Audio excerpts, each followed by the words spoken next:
In 1598, a little book written by Francis Mears reported that the soul of Ovid lives in the mellifluous and honey-tongued Shakespeare.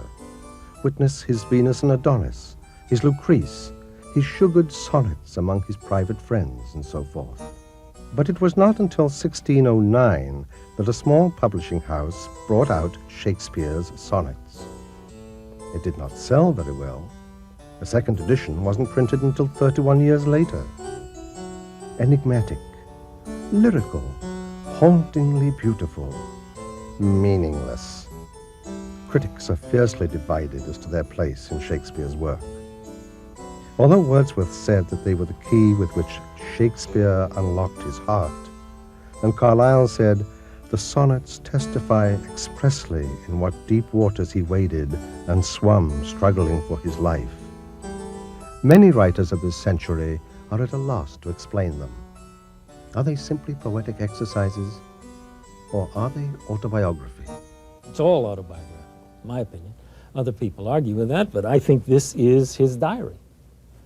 It was not supposed to be public. What you did in those, in those days, everybody wrote poetry. Politicians, military men, sonnets were particularly popular.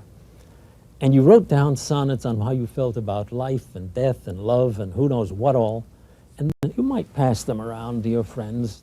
Well, the sonnets are a world unto themselves because that's when Shakespeare speaks to us directly.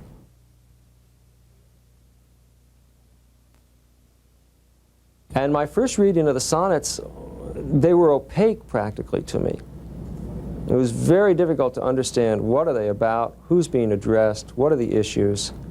I'd look at the notes, I'd read the footnotes, I'd go back and read the sonnets, and I could enjoy the beauty of the language, but I still couldn't get a handle on what's at stake here. What is this man so upset about? I think that's a very typical reaction for a lot of readers. The sonnets really are a special case because potentially there we are dealing with an autobiographical subject. This is a poet speaking as a poet. The major figure in the sonnet, the voice we hear, is that of a poet speaking to a young patron, and this is all plausible enough. Mr. Rouse in England has been a major figure arguing that in fact we can feel quite certain that we can solve the biographical components of this, that Shakespeare fell in love with a dark-complected young woman at court and that he was otherwise writing to the Earl of Southampton, who indeed had supported Shakespeare early on as a poet. I really believe that the sonnets are all autobiographical. I believe that he started writing them because of the Earl of Southampton's mother and his friends and possibly other members of his family said, listen here, why don't you get married? You're getting old now, although he was very young.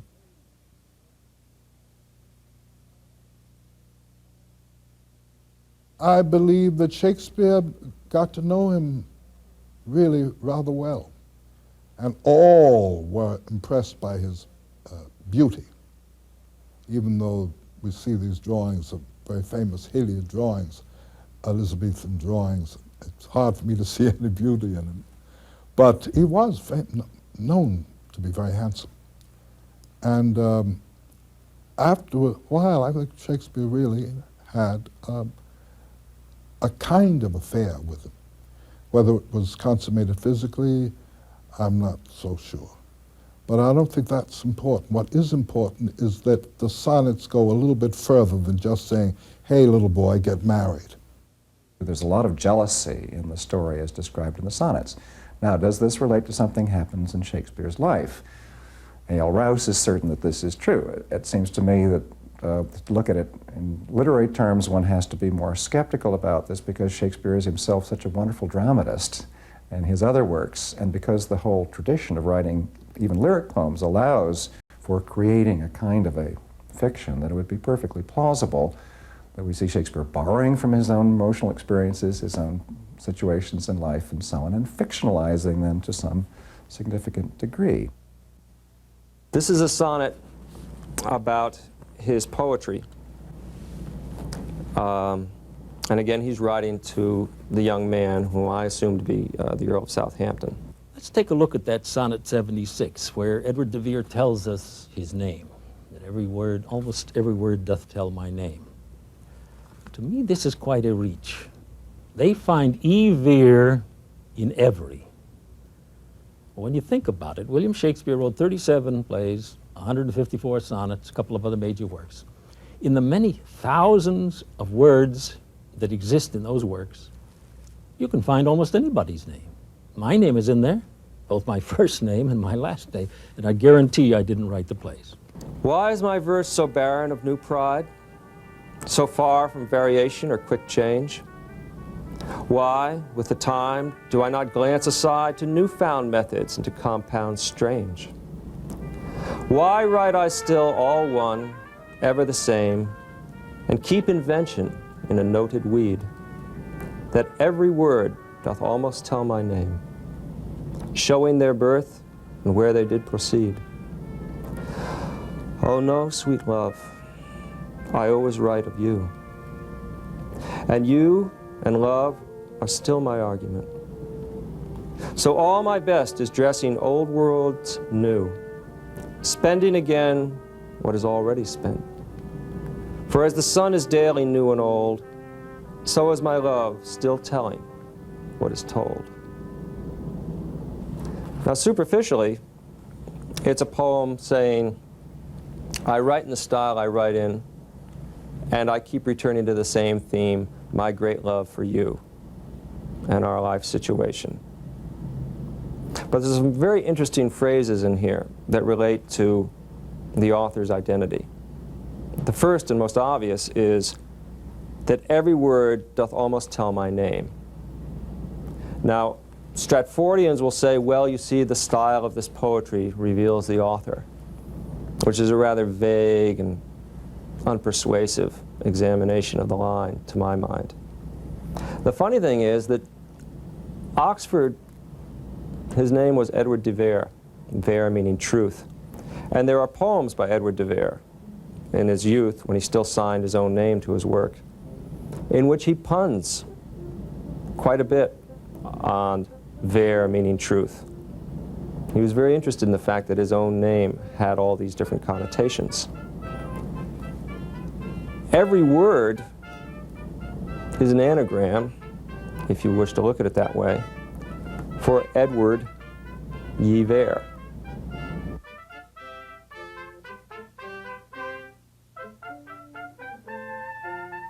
The idea of Oxford using the word ever to signify his name is not unusual. In his correspondence, he puns on his name in the same way, even enlarging the V to make it clear what he's doing. It is interesting to note how many times the word ever occurs prominently in odd places in Shakespeare, such as in the introduction to Troilus and Cressida and the dedication to the Sonnets. They mention Sonnet 76, but they certainly never bring up Sonnet 136, because in Sonnet 136, William Shakespeare tells us who wrote the plays. He tells us his name as the writer. As you may know, the sonnets were written by Will Shakespeare, or somebody posing as Will Shakespeare and using his name. And among these 154 short poems, there are a number that are dedicated to a woman who has come to be known as the Dark Lady. The Dark Lady of the Sonnets. We don't know much about her. We don't know why she was called dark, whether she had dark hair, dark complexion, dark eyes. We don't know. I'll also go so far as to say that I think the Dark Lady of the Sonnets was not just dark because she painted her eyebrows or had black eyebrows. I think she was a sister. I think she was a negress. I think she was black. And that was kind of a, not exactly, you know, but it happened. We know this. We knew there were many Africans living in London, some of royal blood. Othello, for example, this guy who came from Morocco and ate at the Queen's table, or at least some aristocrats' table, and the men and women looked at him because he used a fork. They used their hands. This gentleman from Africa was extremely civilized. And this dark lady was extremely, really something. I do believe that Shakespeare was a full, that he lived life to the hilt. There is also, I think, scarcely any doubt that in those last 25 sonnets or so, there are a few others that should be shoved in there with them, that the sonneteer is undoubtedly addressing a dark lady. She's definitely called dark, and also she's very obviously a lady. But almost half of those are addressed to both a man and the dark lady. And this is obviously a triangle. Everybody is involved with everybody. And it gets a little complicated, and just possibly it might be well to be a little discreet and confusing and oscillating, and now you see it, now you don't, in the way he writes. And in Sonnet 136, let me show you how it ends. To do this, I should say that I guess everybody knows Will Shakespeare loved the English language. He loved puns. He was a punster, and he was constantly punning about everything. He took his name, Will, and used it metaphorically. If thy soul check thee that I come so near, swear to thy blind soul that I was thy will, and will thy soul knows is admitted there. Thus far for love my love suit, sweet, fulfilled, will fulfill the treasure of thy love. I fill it full with wills, and my will one. In things of great receipt, with ease, we prove among a number, one is reckoned none. Then in the number let me pass untold, though in thy stores accounts I one must be, for nothing hold me. So it please thee, hold that nothing me. Something sweet to thee. Make but my name thy love, and love that still, and then thou lovest me, for my name is Will. For my name is Will, with a capital W. Fascinating. How do they handle it? How do Loney and Ogburn handle such a thing, where the writer comes right out and says, my name is Will? Their man's name is Edward de Vere. About will, that sonnet about will. How many people are aware or know that in his playing on his name, just how many different things are being said? And most of them pretty sexy. Will, he was called Will, short for William, as one. Will meant, I'm really going to do this I will do it. Shall, in his time, meant I might do it, I might not, but the chances are I won't. But will meant nobody and no one is going to stop me. Will meant also the sexual urge. Will also could mean the sexual act. And finally, will also meant the male organ. Perhaps the most startling line in the sonnets is in Sonnet 121, when Shakespeare claims, "Know, I am that I am." Echoing the words of God speaking to Moses, critics have claimed that Shakespeare is the only author with the temerity to use such a phrase about himself. "'Tis better to be vile than vile esteemed, when not to be receives reproach of being, and the just pleasure lost, which is so deemed not by our feeling, but by others' seeing. For why should others' false, adulterate eyes give salutation to my sportive blood, or on my frailties? Why are frailer spies, which in their wills count bad what I think good?